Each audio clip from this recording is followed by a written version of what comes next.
Welcome back to another episode of Behind the Business. My name is Brittany. This is year 14 of photography for me. Yeah, I was vlogging the other day and I started telling them about daycare photography. I realized, I was like, Brittany, pause. Put this on this side so that someone who cares about this can come over here and separate that from the vlog. So here we are to talk about daycare photography. Let me tell you where we started though, because you need to know where we started to where we are now. I still cannot pinpoint how many years I've been doing daycares and schools. I know I did it before the pandemic, so I'm gonna say 8 years-ish, give or take. I think 8 sounds about right. So yeah, I'm gonna say 8 years.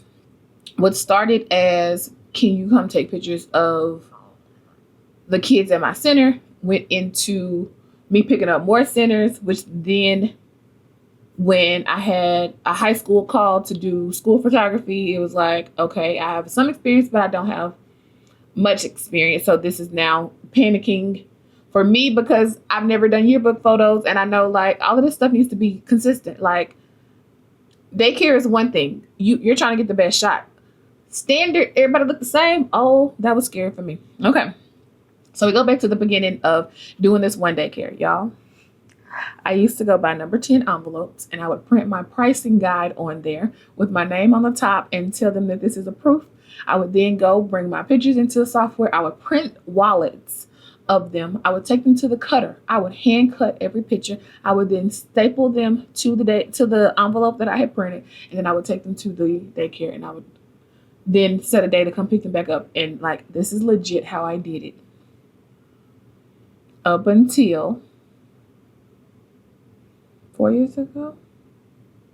Yeah, I really want to say 4.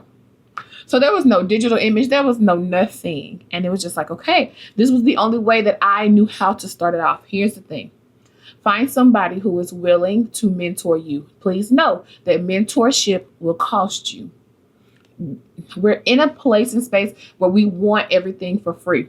People's time is expensive. And so just because you're having this conversation or just because we're having this conversation, one, it doesn't mean you're going to take anything that I tell you and run with it. Two, they're busy people, and busy people want you to respect their time, whether you take what they say or not. So realize that it will cost you, but get you somebody that's willing to walk the journey with you. I came in blind, literally blind. And it was like, okay, I did have a photography mentor who was giving me like recommendations on things to do, but like the programs that I needed, the little things. And that's why I say when I'm going into daycares now, it feels totally different because I'm learning things that work for me. Just like I was telling, maybe it was the vlog, I enjoy using a sweep backdrop now because that's a floor and a back and a floor all in one backdrop. I'm not worried about seams. I'm not worried about matching of the colors, all of these things, because do you know how frustrating it is when you buy a spring backdrop and the grass that you had from last year is a whole different shade and you're going in having to touch every single picture when it comes to daycare? Because with daycare, if we get that one good shot, I'm not trying to get multiple shots, which I guess I could. It may end up making me more money, but it's also more time and more work just trying. And sometimes the amount of kids matter. All of these things matter. When I tell you all of these things matter, but it's like learning those little things. So it's like, okay, I prefer a sweep. So I'm getting ready to order my Christmas one for daycares. And so I'm like, first things first, I'm doing a sweep. Second thing is my very first sweep last year, I ordered too small. So it's like those little trial and error things that I wish I had somebody to be like, no, Brittany, go ahead and do the 8x14, even though you're just doing kids, because you never know. And this always happens to me. Oh, well, can we do a sibling picture? And somebody is like way taller than the others, or a teacher wants to take a picture and you can always sit them on a stool, but sometimes they want to show their whole fit as well. And so it's like, okay. But it's me learning these things in real time and learning like, okay, here we are. So I would take my envelopes, I would print them. Oh, man, do you know how much ink I went through? It was so many things. And then I would go collect pictures, and then I was using school prints, I believe. And so for them, it was like a 2-week turnaround just for prints. And I was like, okay, I don't like this. I don't, because one issue is there will typically be late money. And you can always, well, now it's not an issue because they can order their digital. And now, because they can order their digital, they can also order their picture and go straight to their house. So I am currently using Miller Schools for my hosting and for my printing. So what I appreciate about this is that I will go into a center and I'm requesting a roster of the kids in their classroom, not in their classroom, a roster of the kids broken down by their classroom or their teacher so that I can then make their QR code. All right. So from there, I'm scanning this QR code that is tied to a student so that in my system, I'm not having to go back and write in who is who based on picture number. Do you know how many times I've done it? So many times. I ended up having to do it last year because they didn't give me a roster in time. It's a headache. And it's so much simpler when you can just scan this. It ties the QR code to the images, all of this. Because why? What happened is that I would always mix up somebody back in the gap. And it's just like, this is frustrating. And so it's the little things that you learn and you do better so that you can give yourself some relief in the grand scheme of it. Because when I tell you, doing 80 kids and trying to remember, oh no, you mixed up this one, it's chaotic. When I say chaotic, and it's like, I'm trying to set the backdrop up, make sure the backdrop is right, make sure that the kid is on point, get them to smile, set up the next kid, and remember names. It's a whole lot. And I want to say post-pandemic is the first time, I want to say post-pandemic was the first time that I ever did this by myself. Because at that point, I had my assistant, and then I was asking one of my retired friends' moms to help me, and it was like, okay, all of this was working. And then the pandemic hit, and it's like, it's just me, and they were trying to limit how many people, and I'm like, okay, we're about to do this. And now I've been rocking and rolling solo since then. Yeah, since the pandemic. And then with that, I've also picked up a school. So that's doing the yearbook pictures for them. So that's trying to get 800 kids in a day. And we did it last year. But this year we're having to break it up into 3 days, which I don't necessarily love because that's just more time of working and it's going to mess with my Sabbath. And y'all already know. My rest is important, but I blocked it up on my calendar. I'm going to do a Sabbath before the weekend, and because I have to work that weekend because the session's already on the calendar, and I have to edit Sunday going into Monday. I'm just like, okay, so we're gonna do a Sabbath on the front, Sabbath on the back, and we're gonna keep our extra Monday in there. I know, chaotic, but the other thing that I've learned in all of this is I got to take care of me, and so I'm going into a 3-day yearbook picture followed by a fall picture day. And so it's like all of those things matter. I do have a longer turnaround time when it comes to yearbook because that's a lot of people. But also I've learned about programs that will crop images to the exact measurement that I need. Do you know how much that is a blessing? Because the rest of the time I'm just trying to eyeball it. But it's like, no, if you put your eye guard here, then everybody is going to be standard on this eye guard now.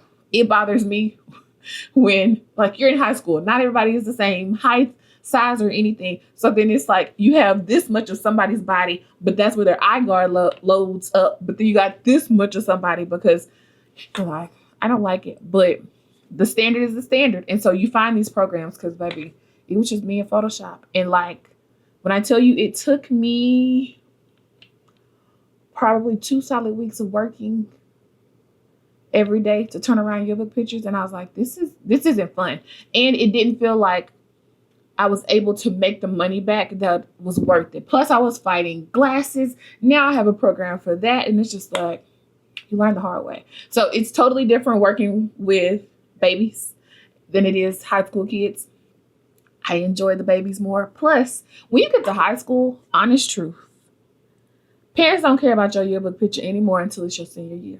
Now, there are some, but parents will buy the picture of the baby screaming and be like, I'm just going to show this to you later. That's not the same thing that happens in high school.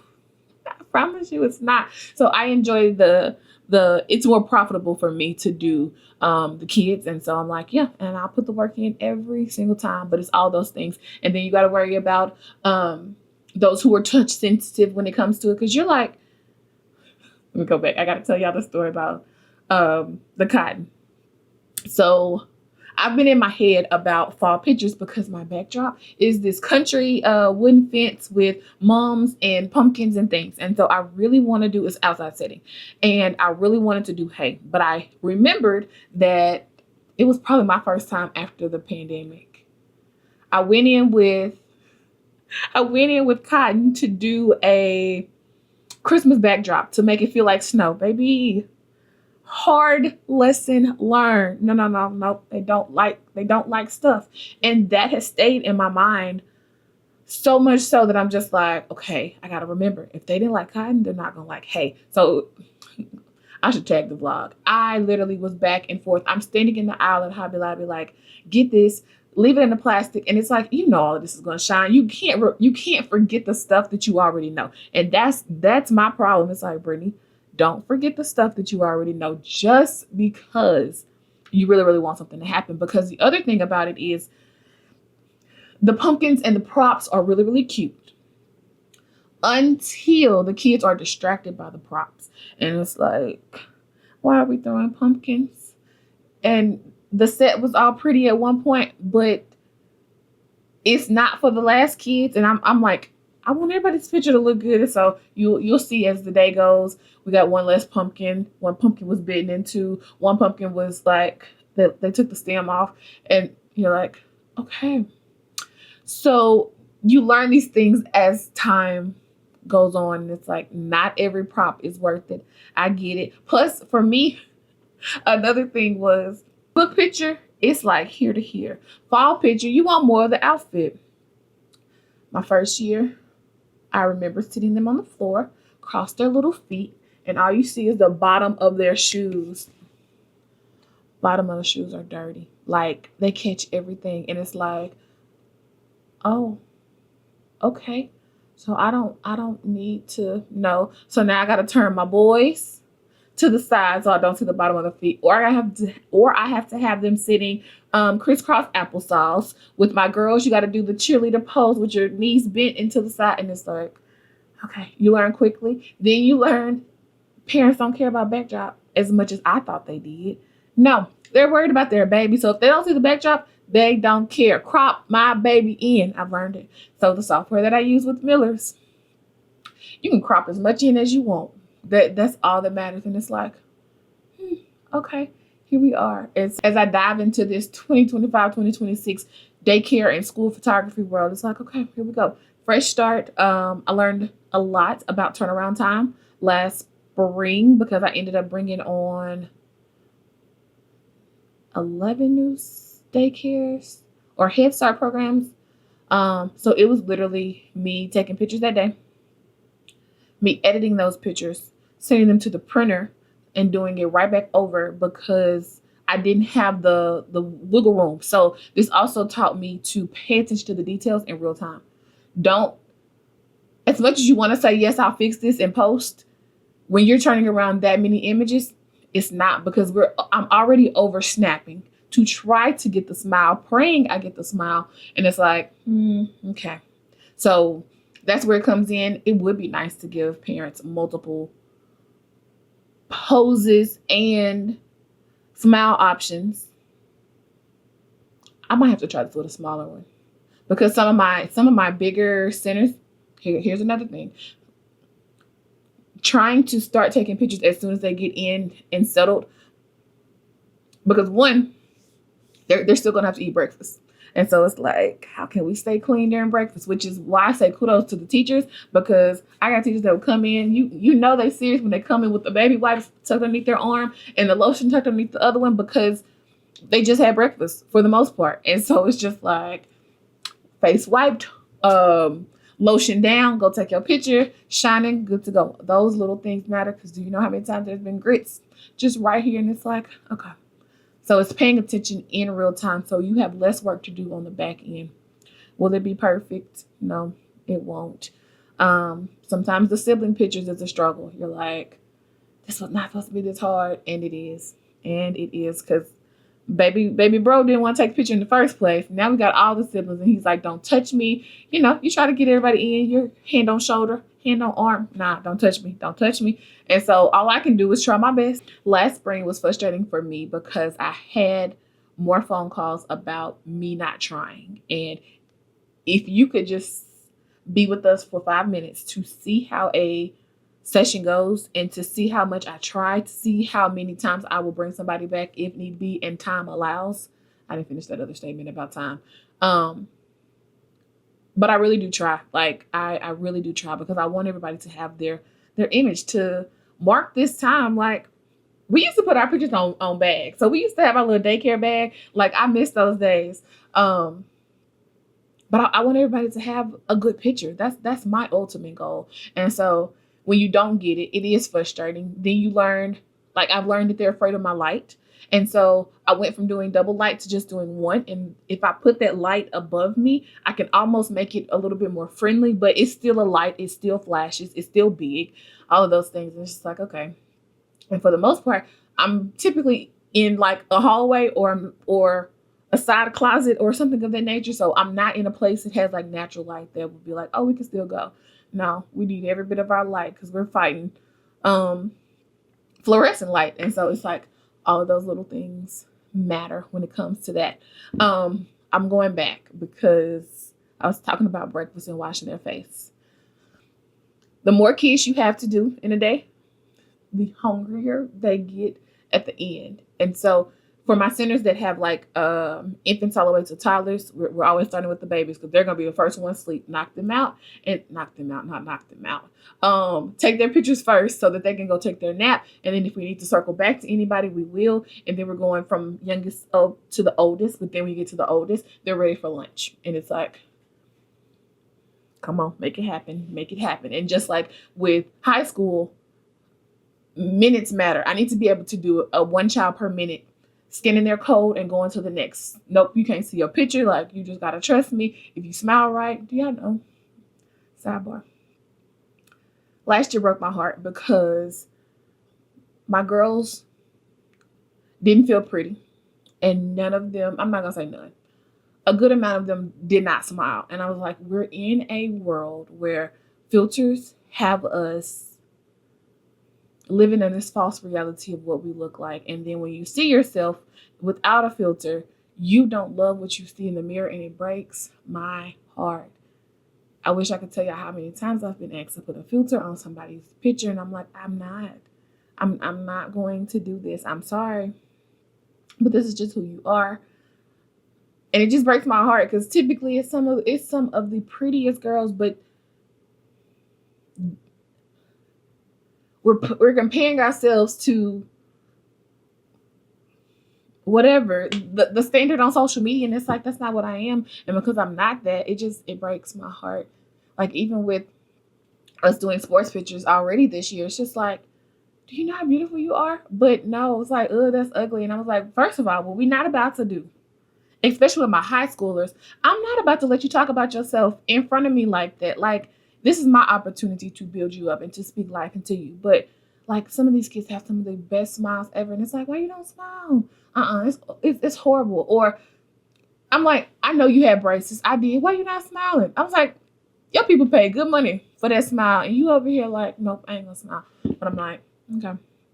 So my mission this year is to just compliment, build them up as much as I can for the opportunity that I will see them. And maybe they'll remember the photographer was like, I am cute. Yes, girl, you are cute. Yes, boy, you are handsome. Like all of the things that it matters.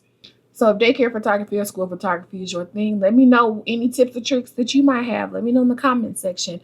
I will say, make sure that you give yourself grace. Make sure that you prepare properly, because not being prepared will cause so many more issues than you want to happen.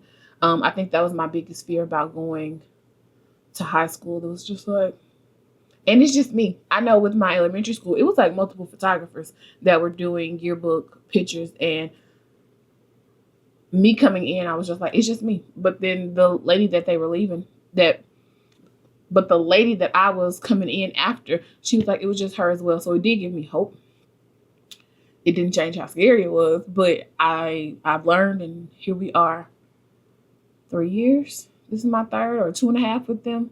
So I'm just learning as we go and trying to get better day by day, little by little, but paying attention to the details of things and being patient. You have to have patience in this because it's so many things, so many personalities. Like it does weigh on you, and yet the reward of seeing the yearbook picture or to see the smile or all of those things, it matters. And so yeah, I just wanted to talk about that. If you have any questions, let me know in the comment section. I will be sure to answer them. And if you have any tips for me, let me know. I greatly appreciate it. And I'll see you on another episode of Behind the Business. Bye.